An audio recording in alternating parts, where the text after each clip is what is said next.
espiritual, ¿vale? Ese es un poco el tema que me gustaría que pudiéramos meditar hoy. El tema de hoy es la guerra espiritual. Y creo que es un tema que está como... se trata con bastante frecuencia y es un tema que está en boca de muchas personas, hay muchos hermanos, en muchas iglesias se habla de lo que es la guerra espiritual, la batalla espiritual. Y a mí me gustaría que pudiéramos centrar nuestra mente, nuestra visión espiritual en lo que realmente significa. Porque claro, la mayoría de las iglesias donde se habla de guerra espiritual es el estar mirando bajo todos los mesas a ver si hay algún diablillo por ahí escondido, ¿no? Y es que no se trata en absoluto de eso, ¿no? Entonces, me gustaría que pudiéramos enfocar nuestra mente en lo que es la batalla espiritual, la guerra espiritual en la que todo creyente está inmerso de alguna forma o de otra, ¿vale?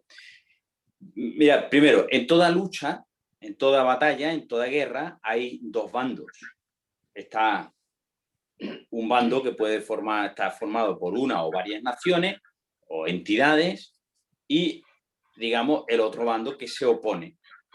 Normalmente suele haber alguien que ataca al otro bando o por las razones que sean llega el conflicto y la única forma de salir de ese conflicto es por medio de la lucha, ¿vale? Entonces, esto es lo primero que tenemos que tener claro. Si hay una guerra es que hay dos bandos antagónicos, dos bandos que luchan los unos contra los otros. Si nosotros los creyentes, los hijos de Dios, somos un bando, lo que nos interesa es identificar claramente quién es el enemigo, quién es el otro bando, ¿vale? Y todos conocemos de alguna manera, hemos escuchado el sketch este de Gila, ¿no? El enemigo que se ponga, ¿no? Entonces, y parece que como que un chiste, ¿no? Es una gracia, ¿no?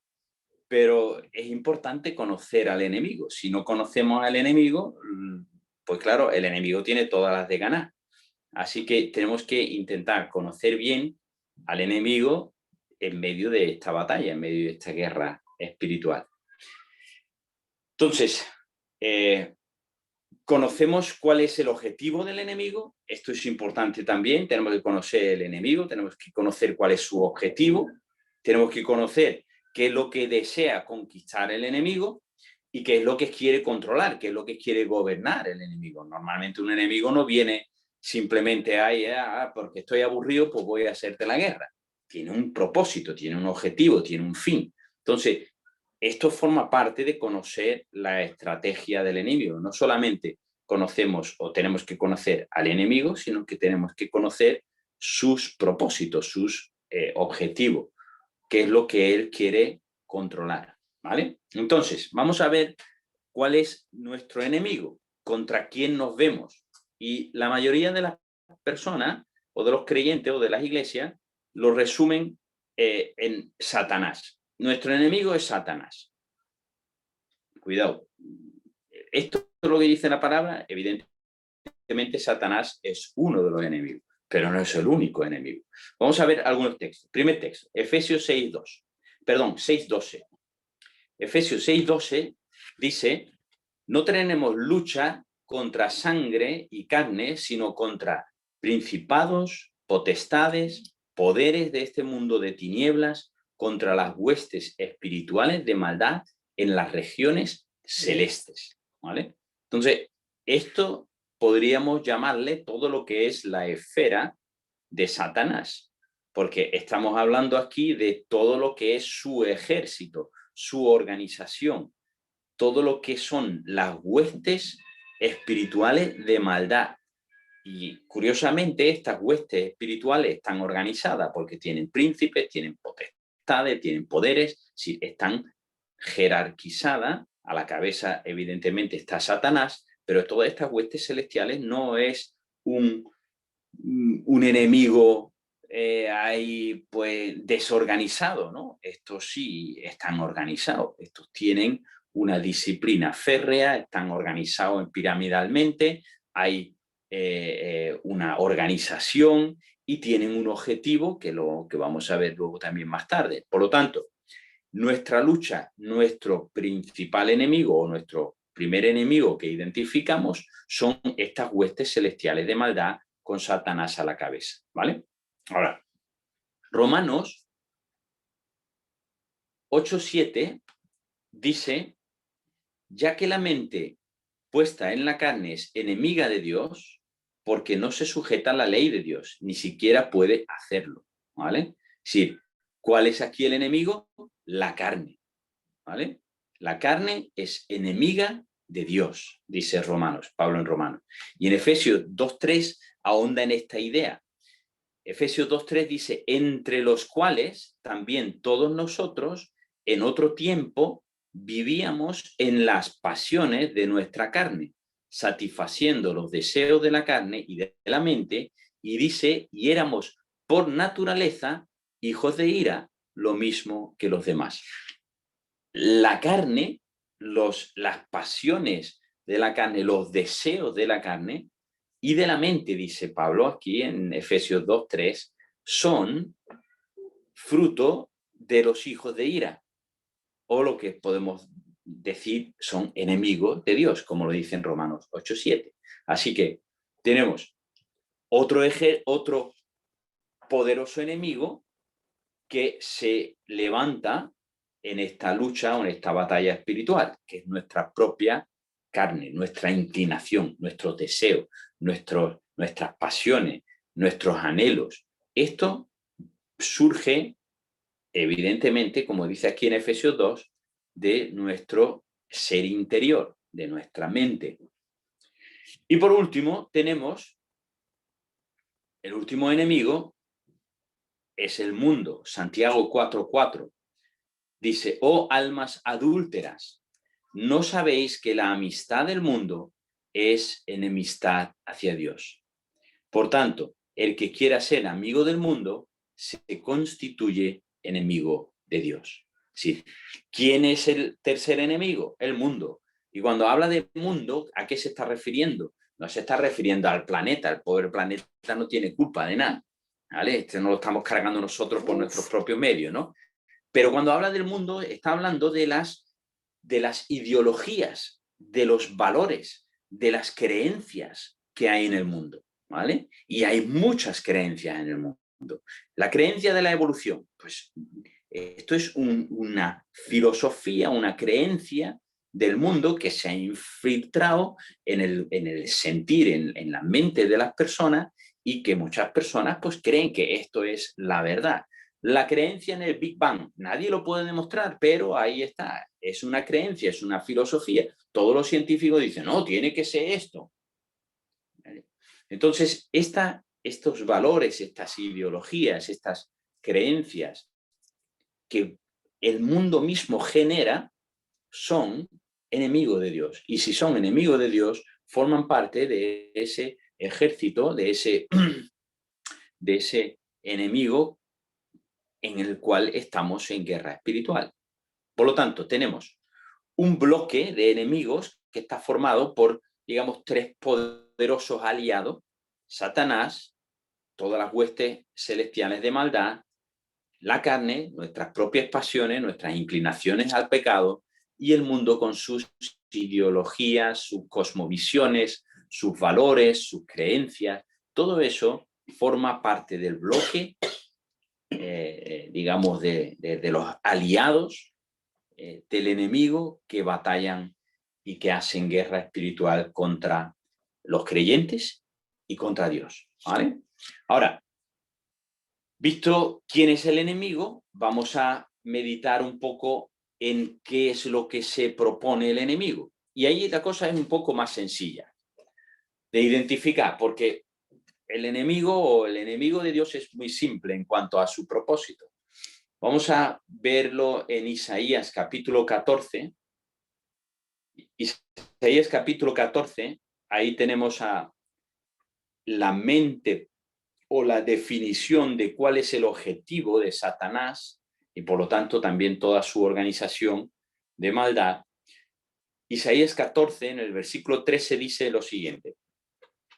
Pero tú dijiste en tu corazón, está hablando de Satanás, subiré al cielo por encima de las estrellas de Dios, levantaré mi trono y me sentaré en el monte de la asamblea, en el extremo norte. Subiré sobre las alturas de las nubes, me haré semejante al Altísimo. Aquí está el propósito. Satanás, ¿qué es lo que pretende? Subir por encima de Dios, estar por encima de Dios, hacerse igual a Dios. Me haré semejante al Altísimo. Este es el propósito de Satanás. Esto no ha cambiado.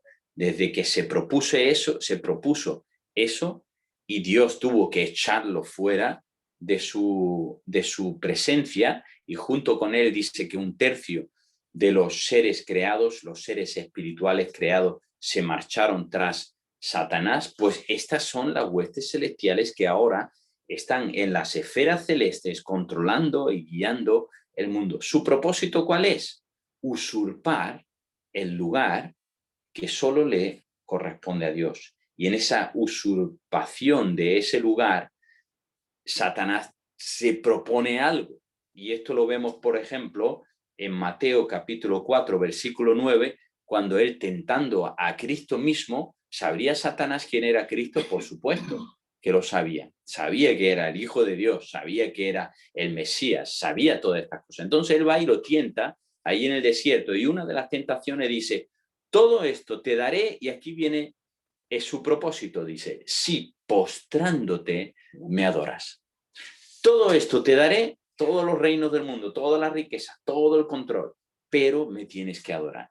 ¿Esto qué es? Usurpar el lugar que solamente le corresponde a Dios. Él quiere la gloria que solo le pertenece a Dios, él quiere la adoración que solo le corresponde a Dios, y este es el gran objetivo. Él vive solamente para cumplir ese objetivo en su existencia. Es el gran enemigo de Dios, el gran enemigo de los hijos de los hombres, de los hijos de Dios, porque él quiere de toda forma buscar que le glorifiquemos a él en vez de glorificar a Dios. Vale, esto es un tema. Ahora, Gálatas 4:8 nos abre otra visión de cuál es el propósito de Dios o cómo ese propósito afecta esa batalla espiritual.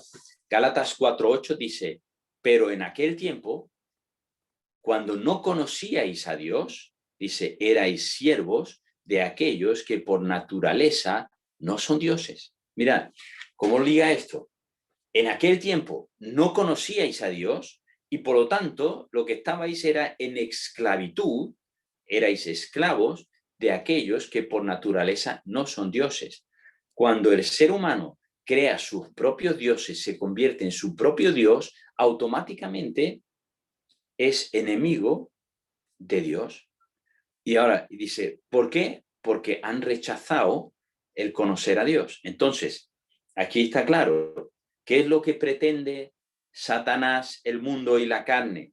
Pues que no conozcamos a Dios para que podamos seguir siendo esclavos de esos falsos dioses. Llámese el pecado, llámese Satanás, llámese ídolos, llámese el dinero, llámese el orgullo, llámese cualquier cosa. Todo lo que no sea poniendo a Cristo y a Dios y su palabra en primer lugar, eso es un ídolo del corazón, y esto es lo que pretende el enemigo, que mediante retraer o quitarnos el conocimiento de Dios, nosotros sigamos esclavizados a falsos dioses y atados, por supuesto, al pecado. Segunda de Corintios 10:5, y vamos a volver luego a este texto de nuevo, pero en 2 de Corintios ahonda en esta idea. Dice 2 de Corintios, destruyendo especulaciones y todo razonamiento altivo que se levanta contra el conocimiento de Dios. ¿Qué es lo que pretende Satanás? Es intentar evitar que tengamos un conocimiento claro y perfecto de Dios. El conocimiento de Dios es lo que se intenta por fuerza, por tierra, mar y aire, e intentar sacar de los corazones de los creyentes.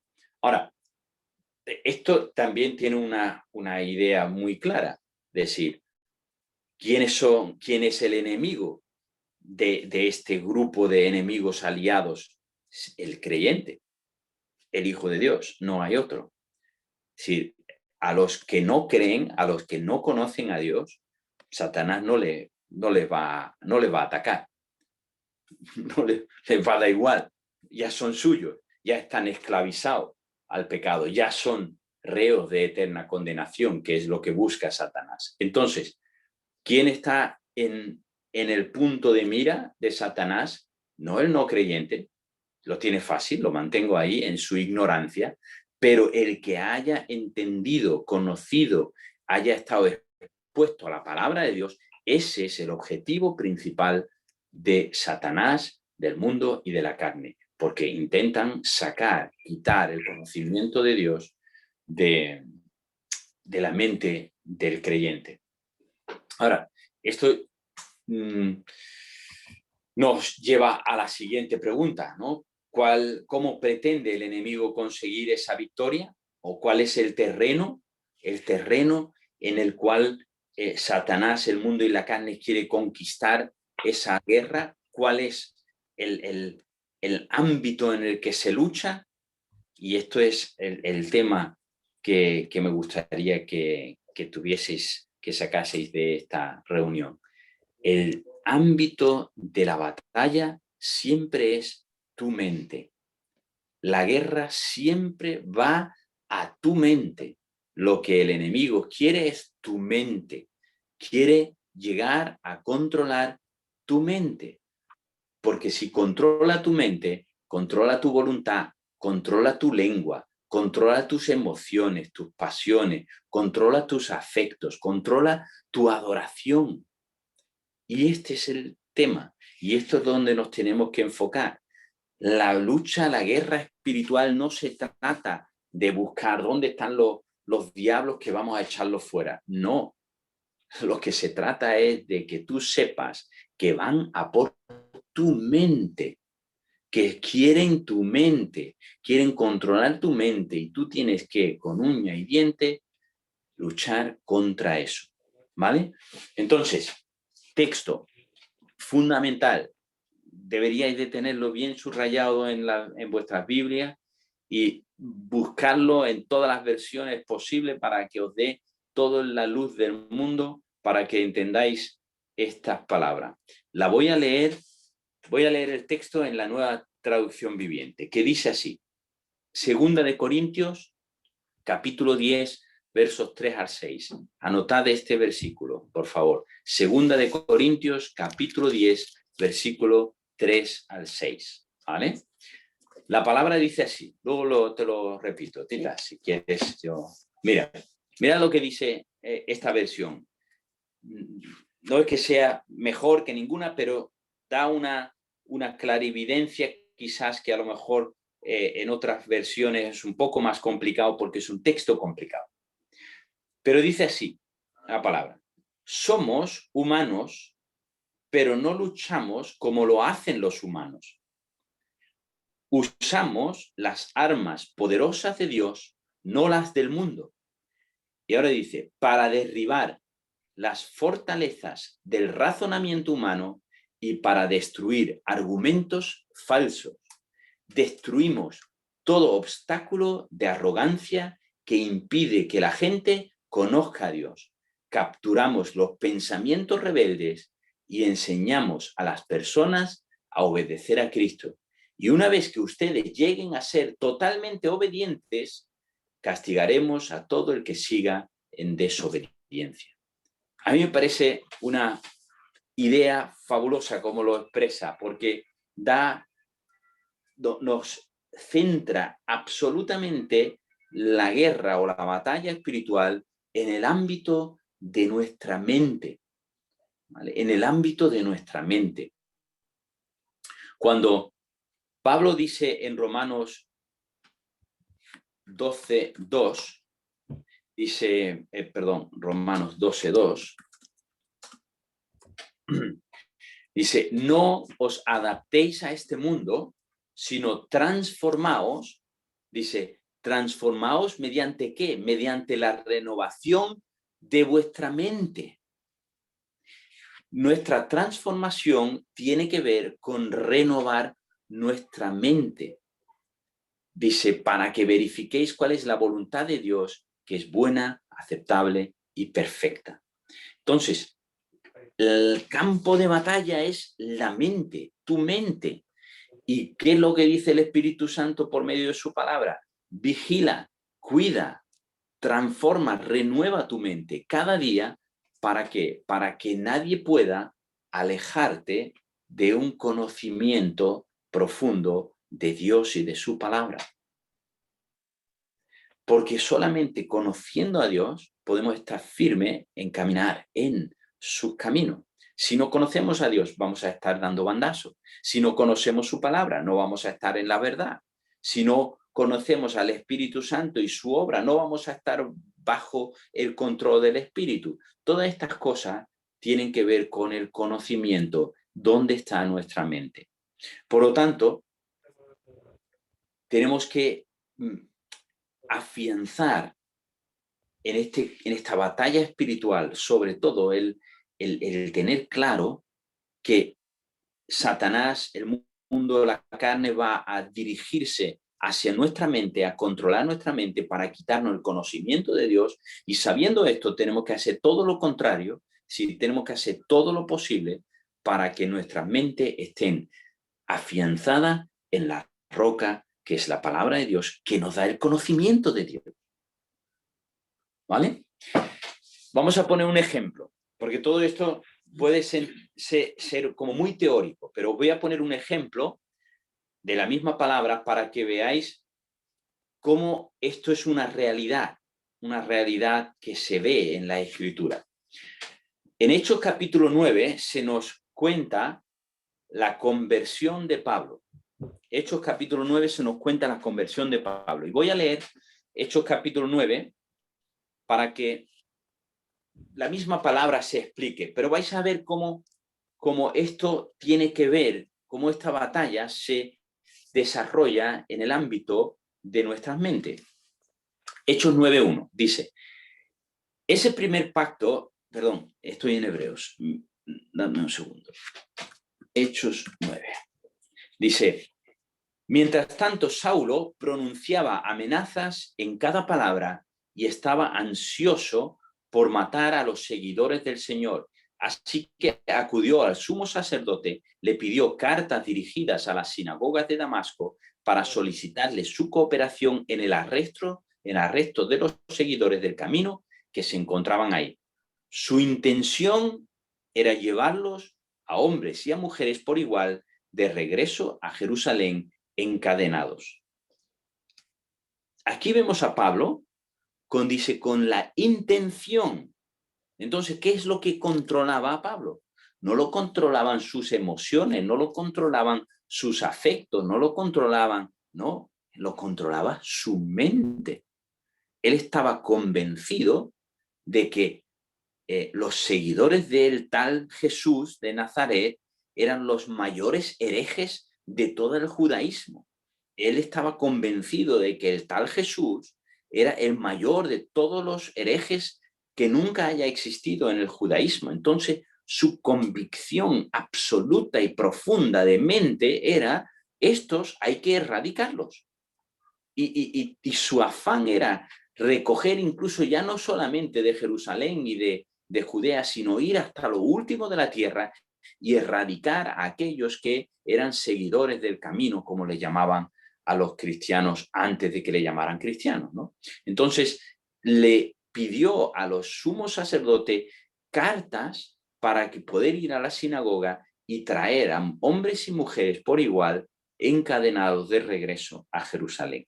Su mente estaba totalmente convencida de que su afán por destruir a los que eran del camino era realmente la máxima a lo que podía aspirar, ¿vale? Ahora, dice, al acercarse a Damasco para cumplir esa misión, una luz del cielo de repente brilló alrededor de él. Saulo cayó al suelo y oyó una voz que le decía: Saulo, Saulo, ¿por qué me persigues? ¿Quién eres, Señor?, preguntó Saulo. Yo soy Jesús a quien tú persigues, contestó la voz. Ahora levántate, entra en la ciudad y se te dirá lo que debes hacer. Mirad, aquí en el versículo 6 hay un detalle que no sé si habéis reparado. Jesús se le aparece a Pablo en el camino de Damasco, pero dice la voz que habló con él, la voz de Jesús le dice: vete a la ciudad y se te dirá lo que debes hacer. Aquí Jesús no solamente se está refiriendo al anuncio que le da Jesús a Ananías. La palabra dice que él estuvo 3 días en oscuridad, 3 días ciego, ¿vale? Y durante esos 3 días Jesús trató con Pablo, le dijo todo lo que tenía que saber, no solamente lo que Ananías le dijo. Entonces Jesús se preocupó de que Pablo recibiera claramente las instrucciones de su propia boca. Los hombres que estaban con Saulo se quedaron mudos porque oían el sonido de una voz, pero no veían a nadie. Saulo se levantó del suelo, pero cuando abrió los ojos estaba ciego. Entonces sus acompañantes lo llevaron de la mano hasta Damasco y permaneció allí ciego durante 3 días sin comer ni beber. Ahí, en esos 3 días, él no estuvo dejado de la mano de Dios, dejado de la mano de Jesús. Jesús trató con él durante esos días. Todo lo que tenía que saber se le dijo. Ahora bien, ¿por qué digo esto? Porque fijaros cómo sigue el texto. Dice: ahora bien, había un creyente en Damasco llamado Ananías. El Señor le habló en una visión y le dijo: Ananías. Sí, Señor, respondió. El Señor le dijo: ve a la calle llamada derecha, a la casa de Judas. Cuando llegues, pregunta por un hombre de Tarso que se llama Saulo, y en este momento él está orando. Qué curioso. Él estaba orando. ¿A quién le estaba orando? Estaba orando al Dios verdadero, ¿vale? Le he mostrado en visión que va a venir un hombre llamado Ananías que entra y le pone las manos sobre él para que recobre la vista. O sea, que ya Jesús, ¿ve? Como está diciéndole ahí: yo ya le he dicho que tú vas a ir, ¿vale? Pero, Señor, exclamó Ananías, he oído a mucha gente hablar de cosas terribles de este hombre y de cosas terribles, y tienen autorización de los sacerdotes principales para arrestar a todos los que invocan tu nombre. El Señor le dijo: ve, porque Él es mi instrumento elegido para llevar mi mensaje a los gentiles y a reyes, como también al pueblo de Israel, y le voy a mostrar cuánto debe sufrir por mi nombre. Qué tremendo, ¿verdad? Cómo el Señor le fue diciendo todas estas cosas a Saulo durante esos 3 días de ceguera. Y Saulo, mirad cómo sigue en el 17. Así que Ananías fue, encontró a Saulo, puso sus manos sobre él y le dijo: parad un momento ahí. Él no le dijo: mira, te voy a explicar el evangelio. No se lo explicó. No le dijo: mira, te voy a decir lo que dicen los evangelios. Mira, te voy a explicar quién es Jesús. No le tuvo que explicar nada. Que ya lo sabía. Ya lo sabía. Jesús le había estado durante 3 días contando todo lo que tuvo que saber. Hermano Saulo, el Señor Jesús, quien se te apareció en el camino, me ha enviado para que recobres la vista y seas lleno del Espíritu Santo. ¿Y qué hace Pablo? Dice: al instante se le cayeron como escamas de los ojos y Saulo recobró la vista, luego se levantó y ¿qué? Fue bautizado. ¿Por qué? Porque él sabía perfectamente en quién había creído. Y entonces bautizado inmediatamente. 3 días de escuela, discipulado continuo del Señor. Lo entendió perfectamente. Claro, si te lo explica el Señor, no es como si te lo explico yo. Es evidente, ¿no? Porque Él tiene toda la autoridad. Ahora, mira, versículo 19. Después comió algo, recuperó la fuerza y Saulo se quedó unos días con los creyentes en Damasco. 20. Y enseguida comenzó a predicar acerca de Jesús en la sinagoga, diciendo: Él es verdaderamente el Hijo de Dios.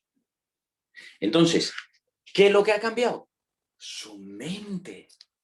¿Qué es lo que ha pasado en el corazón y en la mente de Pablo? Que ha nacido de nuevo. Entonces ya no es el que era, es una nueva criatura. Lo que antes estaba muerto en sus delitos y pecados, ahora está vivificado por el Espíritu Santo.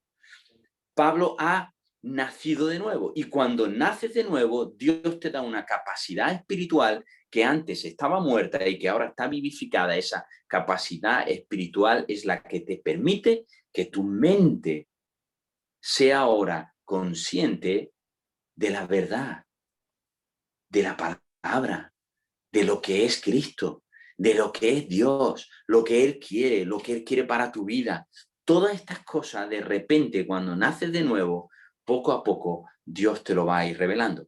Entonces, te conviertes en el enemigo de Satanás, te conviertes en el enemigo del mundo, porque el mundo te va a aborrecer, y eso lo dice Jesús: en el mundo tendréis aflicción, seréis aborrecidos, vuestros padres os rechazarán, vuestros hermanos os rechazarán, y yo he venido a poner espada entre padre e hijo, entre hijo, hermano y hermano, y todas estas cosas es porque hay un rechazo del mundo hacia aquellos que han sido transformados por el Señor y su mente ahora es otra. Por lo tanto, el caballo el terreno de batalla siempre es tu mente, tu mente. Pablo cambió su mente porque había nacido de nuevo. Inmediatamente lo que antes detestaba, ahora es lo que adoraba. Lo que antes perseguía es lo que ahora proclama. Lo que antes entendía que era una absoluta herejía, ahora comienza a explicarlo y a querer convencer a las personas de la verdad de que este Cristo al que yo perseguía es verdaderamente el Hijo de Dios, es el Mesías prometido en la Escritura, es el único que me puede dar vida y vida eterna. Este es el Salvador del mundo y este es al que tenéis que creer. Esto es el campo de batalla de Satanás. Es tu mente, tu mente. Si no cuidamos nuestra mente, nuestra batalla va a estar perdida. Por eso tenemos que ir y a ser conscientes de que nuestro campo de batalla es la mente y tenemos que cuidar nuestra mente. Hay un texto en el Antiguo Testamento, y como los judíos entendían que el ser interior del ser humano, ellos lo definían como el corazón. Ellos dicen: sobre todas las cosas, guarda tu corazón. ¿Qué es? La mente. La mente, el ser de una persona está en su mente, está en su corazón. Es la misma cosa. Para los judíos le llaman corazón, los griegos le llamaban la mente. Entonces, para nosotros es la mente, para que nos entendamos. No son emociones, son lo que controla, es el cerebro, es nuestro centro neurálgico donde se reside todo nuestro alma, nuestro espíritu. Ahí es donde se fragua nuestro conocimiento de la verdad por medio de la operación del Espíritu Santo en nosotros. Y esto es lo que tenemos que cuidar, esto es lo que nos tenemos que reservar.